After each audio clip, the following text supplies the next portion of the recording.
data pengisian terkait dengan format pemantauan bulanan terhadap anak usia 0 sampai dengan 2 tahun ya.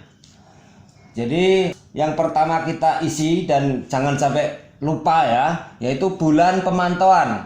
Jadi kalau bulan pemantauan di sini contoh bulan ini adalah bulan Januari. Jadi ini harus kita pastikan dulu harus terisi. Jangan sampai kosong, karena nanti kalau kosong ya percuma, kita nggak akan tahu bulan apa ini pemantauan dilakukan itu. Jadi ini yang harus diingat ya. Baik, nomor 1 contoh. Nomor 1 kita isi nomornya register berapa. Ini sesuai dengan buku KMS atau buku KIA yang ada di Posyandu. Kita contohkan isinya di nomor registernya adalah 12. Baik, untuk berikutnya kita isi nama anaknya. Nah, nama anaknya contohnya Budi. Kemudian jenis kelamin, apakah Budi ini laki-laki apa perempuan? Kalau laki-laki ya kita tulis L. Kemudian tanggal lahir anak. Nah, kapan tanggal lahir anak? Nah, ini harus kita pastikan dengan pada saat kita melakukan pemantauan terhadap ibu hamil yang sudah melahirkan. Kalau ternyata contoh Bu Supinah. Nah, Bu Supinah itu ternyata adalah orang tua dari Budi ini contohnya. Oh, ternyata dia lahir pada tanggal 28 Januari tahun 2019. Berarti baru 3 hari ya dari sekarang contohnya. Kemudian status gizi anak. Nah, ini harus diisi. Apakah buruk, kurang, atau stunting. Nah, di sini pasti akan kita dapat dari informasi berdasarkan buku KIA-nya. Ya kan? Oh, statusnya contoh mungkin buruk, berarti kita tulis B, atau kurang kita tulis K, atau stunting kita tulis S, atau mungkin normal. Nah, contohnya ini normal dulu deh. Oke, normal. Kemudian umur, ya kan. Nah, pada saat pemantauan ini umur si anak ini berapa? Ya kan? Ternyata lahirnya kan baru kemarin Januari, berarti ini karena umurnya dalam satuan bulan maka kita isi 1 aja. Ya kan, walaupun toh belum ada 1 bulan lebih, ya kan.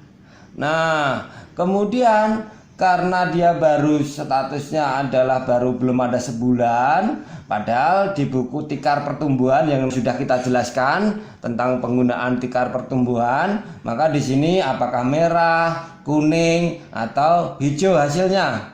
Nah, karena dia ini belum ada 1 bulan atau baru lahir 3 hari, maka ini juga kita pastikan apakah dia merah, kuning, atau hijau. Nah, ternyata dia normal, tidak stunting, maka di sini kita tulis H. Ya kan, hijau. Ya kan? Jadi hijau itu apa? Kalau diukur dengan tikar pertumbuhan itu ternyata ujung kaki ada di warna hijau kalau dia ditulis hijau, atau kuning kalau ujung kakinya itu ada di kuning, atau merah kalau ujung kakinya ada di warna merah. Nanti dijelaskan dalam penggunaan tikar pertumbuhan. Baik, berikutnya adalah pemberian imunisasi dasar.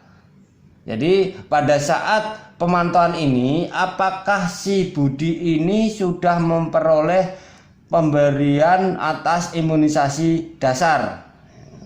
Nah, imunisasi dasar ini apa saja itu dijelaskan, coba Bapak Ibu nanti dibaca di buku pemantauannya.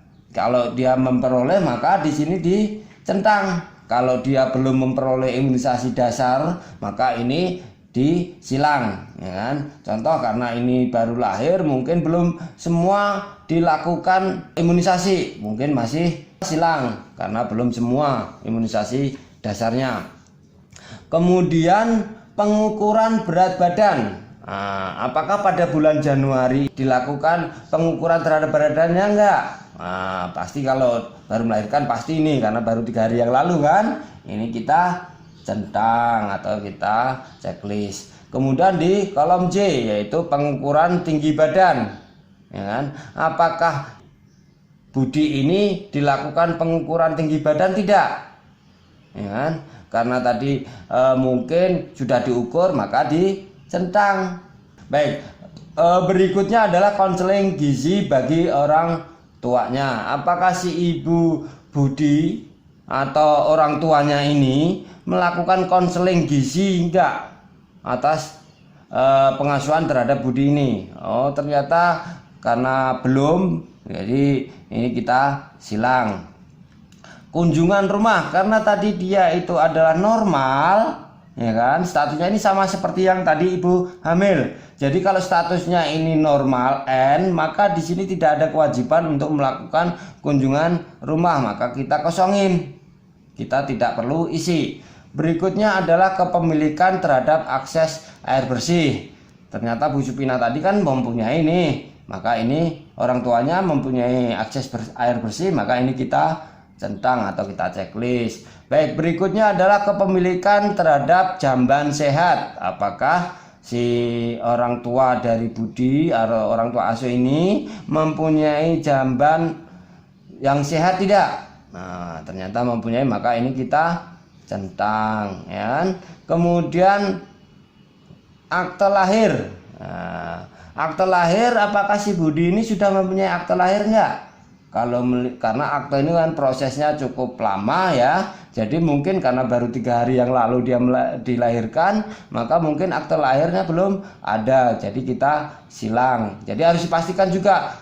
Mungkin bisa jadi sudah keluar aktenya. Jadi ya kita harus pastikan dulu, jangan mungkin, ya. Artinya harus dipastikan apakah si Budi ini memiliki akte lahir atau belum, ya kan? Kalau belum ya kita silang, kalau sudah ya kita checklist atau centang. Berikutnya adalah jaminan kesehatan. Apakah si Budi ini sudah mempunyai jaminan kesehatan atau belum? Nah, mungkin ini harus dipastikan juga datanya.